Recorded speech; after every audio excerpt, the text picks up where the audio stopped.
Bismillah, Assalamualaikum warahmatullahi wabarakatuh. Salam sejahtera. Perkenalkan, nama saya Zidni Faruzi Ahmad dan saya di sini sebagai mahasiswa Universitas Islam Sultan Agung, Fakultas Ekonomi dan jurusan Manajemen. Pada kesempatan kali ini saya dan kawan saya, Mbak Amita Safira, berkesempatan untuk mengkaji salah satu elemen ekonomi makro yaitu perekonomian dua sektor. Nah, setelah hasil pengkajian kami berdua, kami akan memaparkan hasilnya dan berikut. Langsung saja. Oke. Jadi pertama-tama kita harus tahu dulu apa sih sebenarnya definisi perekonomian dua sektor gitu. Perekonomian dua sektor itu sering disebut sebagai perekonomian tertutup, di mana dua sektor ini adalah sektor rumah tangga dan juga sektor perusahaan. Jadi dalam perekonomian dua sektor ini tidak ada kegiatan pemerintah atau perdagangan luar negeri yang dilihat dari ekspor impor gitu. Dan juga di sini hanya ada swasta dan rumah tangga. Oke, kita lanjut. Nah, kita lihat ada sirkulasi aliran pendapatan ya perekonomian dua sektor. Ini ada 1, 2, 3, dan 4. Jadi untuk yang pertama, perusahaan atau firm itu membutuhkan faktor produksi untuk memproduksi suatu barang dan atau jasa gitu. Maka dari itu perusahaan membutuhkan faktor produksi yang bisa dilihat dari nomor 1 ini yang memang dimiliki oleh rumah tangga. Jadi aliran faktor produksi itu seperti tanah, tenaga kerja, modal, skills gitu.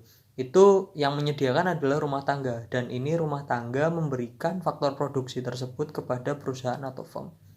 Dan perusahaan atau firm ini memberi imbal jasa, balas jasa dan faktor produksi seperti sewa tanah, upah, gaji, bunga, dan laba kepada rumah tangga, sektor rumah tangga untuk membalas imbal jasa dari faktor-faktor produksi ini.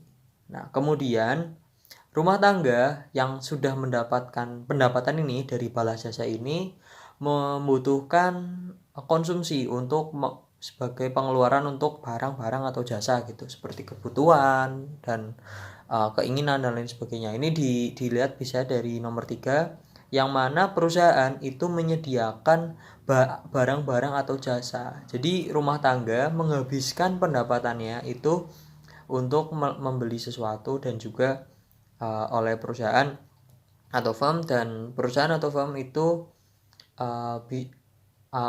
mengalirkan barang dan jasa. Jadi istilahnya kalau di dalam faktor perekonomian dua sektor ini Y sama dengan C gitu. Y sama dengan C. Oke, ini tadi keterangannya sudah saya jelaskan.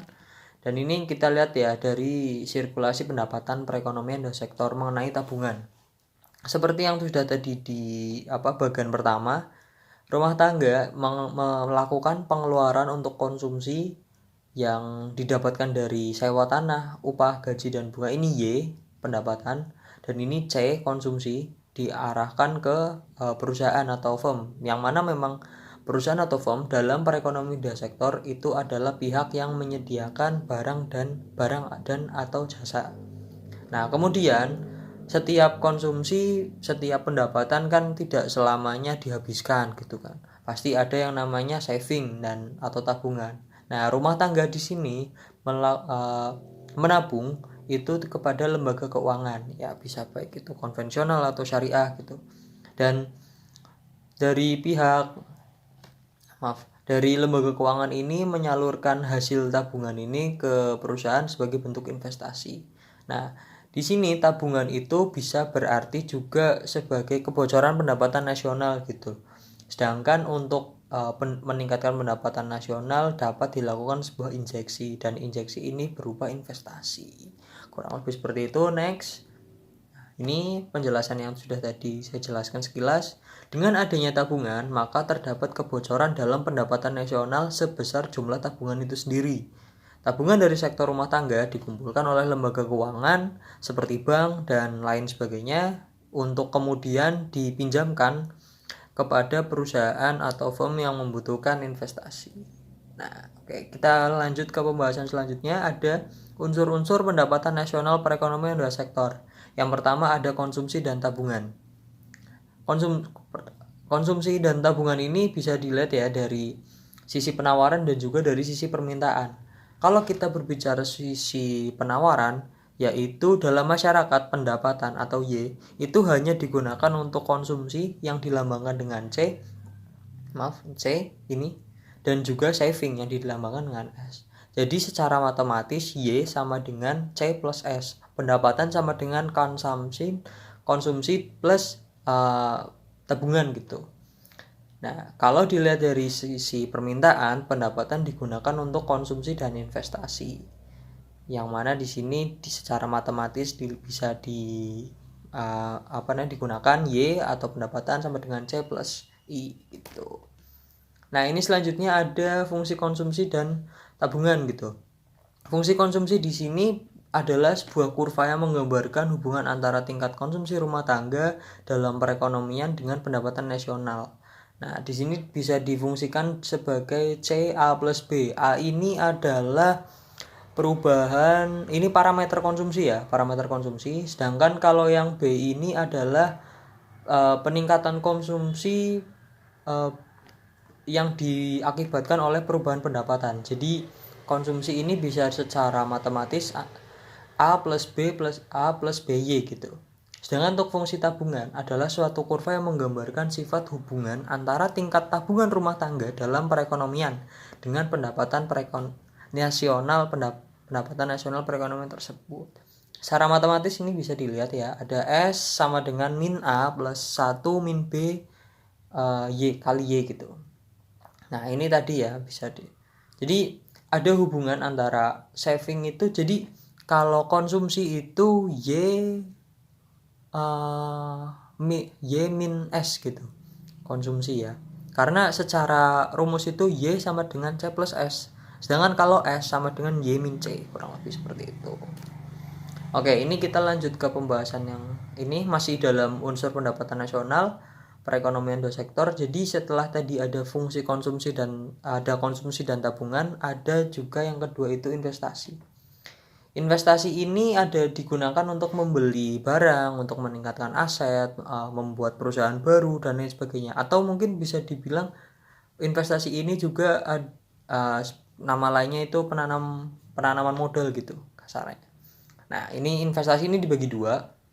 Ada investasi otonom dan juga investasi terpengaruh. Investasi otonom itu artinya investasi yang tidak dipengaruhi oleh tinggi rendahnya pendapatan nasional, tetapi dipengaruhi oleh tingkat bunga, teknologi, dan ekspektasi.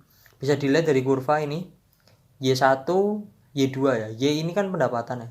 Dan ketika investasi itu akan sama ketika pendapatan nasional itu berubah. Semakin tinggi pendapatan nasional, investasinya itu masih sama gitu. Nah, sedangkan untuk yang sebelahnya ini ada investasi terpengaruh. Investasi yang artinya investasi yang jumlahnya itu dipengaruhi oleh tinggi rendahnya pendapatan nasional. Ini bisa dilihat di grafik, di kurva. Semakin tinggi pendapatan nasional, semakin tinggi juga investasi yang ada gitu. Oke, next. Ini hubungan investasi dan apa ini? Hubungan investasi dan itulah. Ada dua, yaitu marginal efficiency of investment dan juga marginal efficiency of capital. Yang artinya gini, kalau MEI atau marginal efficiency of investment itu menggambarkan hubungan antara tingkat suku bunga dengan investasi yang senyatanya dilakukan untuk usaha-usaha tingkat pengembolan modalnya itu lebih besar dibandingkan tingkat bunga yang berlaku.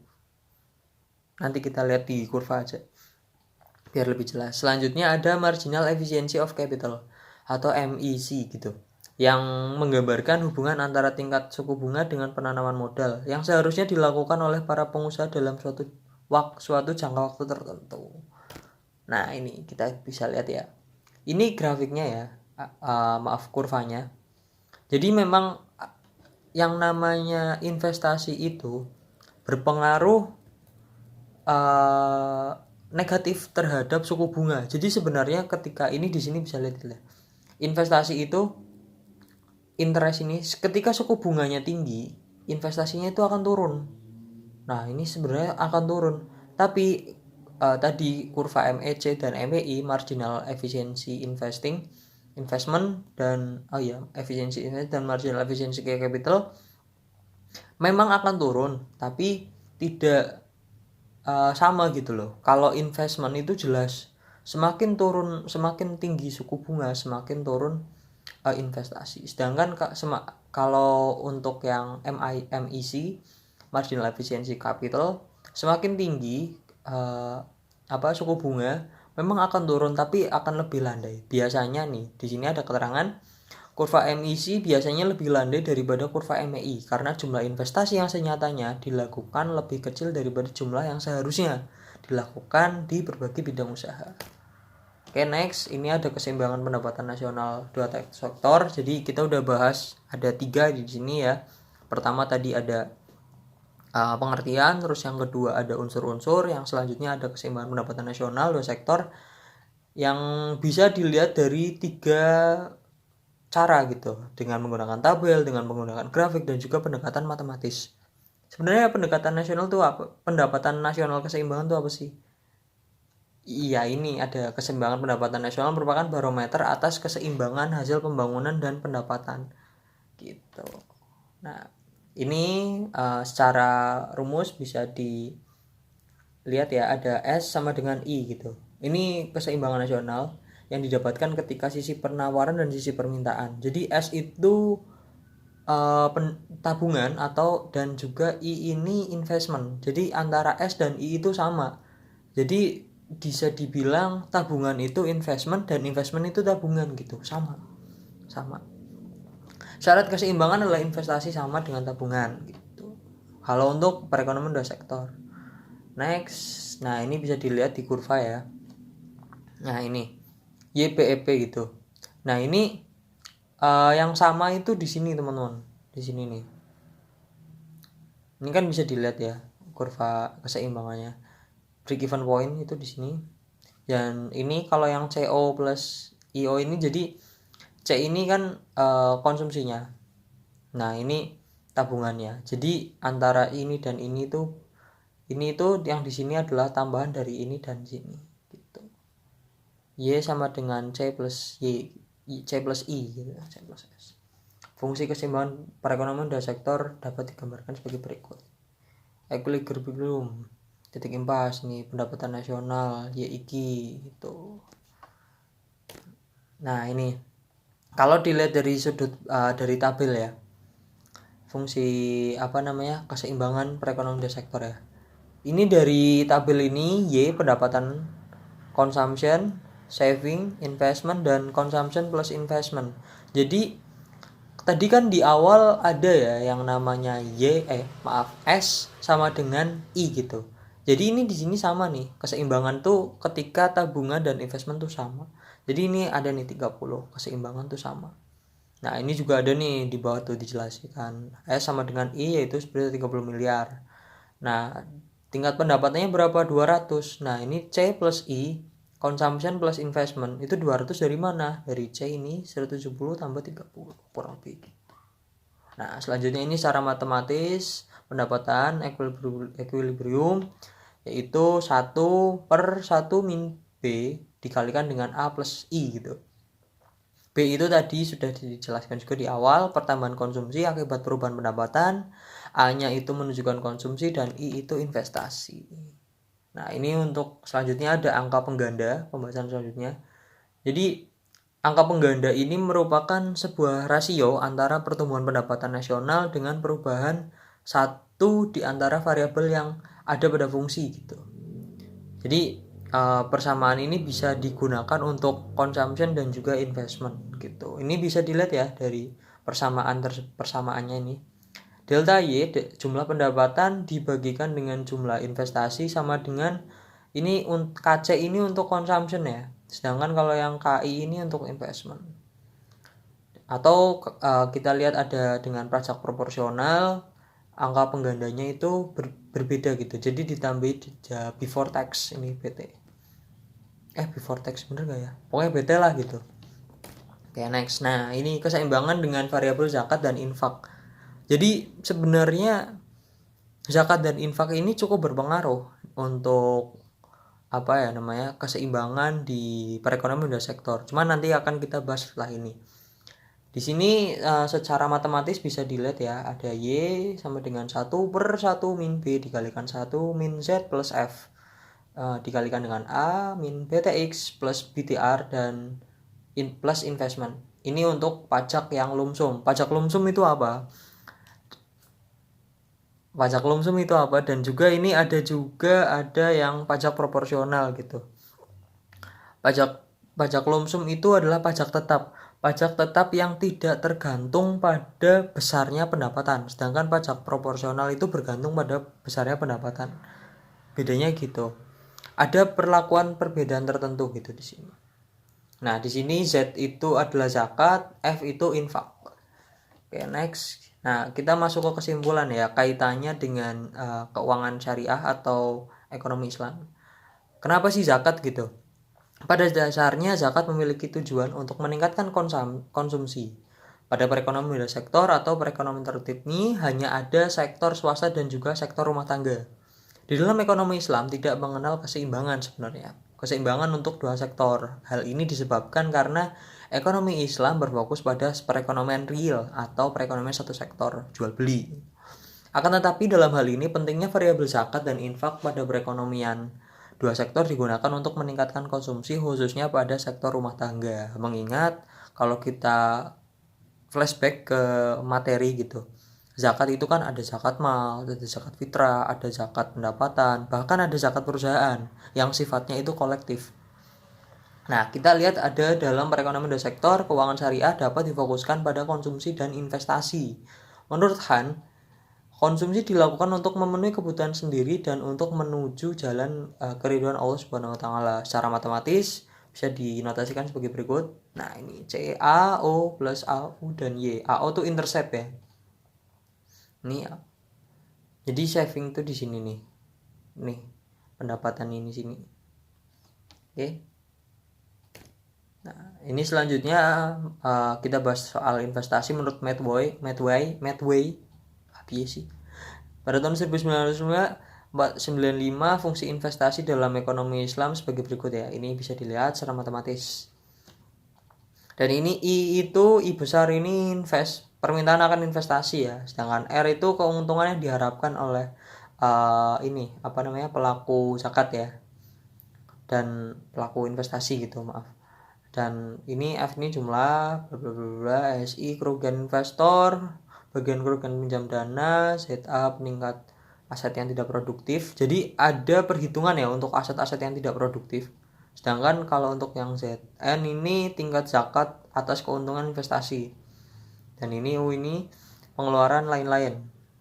Oke, next. Selanjutnya, berdasarkan fungsi tersebut, faktor-faktor yang mempengaruhi besar kecilnya investasi adalah 1. Tingkat keuntungan yang diharapkan. 2. Pengeluaran lain-lain zakat atau aset yang kurang produktif. Nah, investasi yang ada pada negara-negara penganut ekonomi Islam dapat dipengaruhi oleh beberapa faktor. Pertama, terdapat sanksi terhadap pemegang aset yang kurang atau tidak produktif. Jadi, ketika orang yang memegang aset ini harus maksimal ya, manajemennya harus baik gitu. Dilarang melakukan berbagai bentuk spekulasi dan segala macam judi. Tingkat bunga untuk berbagai pinjaman adalah sama dengan 0. Nah, ini selanjutnya ada menurut Han pada tahun 2004, permintaan investasi ditentukan oleh tingkat keuntungan yang diharapkan. Dalam hal ini, tingkat keuntungan diharapkan bergantung pada pertama, total profit yang diharapkan setiap kegiatan usaha dari perusahaan atau usaha kecil gitu. Sharing profit yang diklaim oleh pemilik dana. Nah, kesimpulan akhir bahwa variabel zakat bukan hanya dapat berpengaruh positif terhadap peningkatan konsumsi rumah tangga saja, tetapi dapat berpengaruh pada tingkat investasi sektor swasta.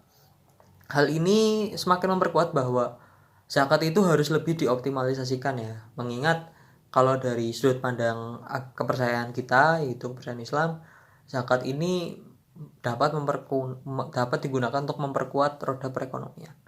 Oke, mungkin kurang lebih seperti itu presentasi dari saya. Kurang lebihnya mohon maaf. Terima kasih. Wassalamualaikum warahmatullahi wabarakatuh.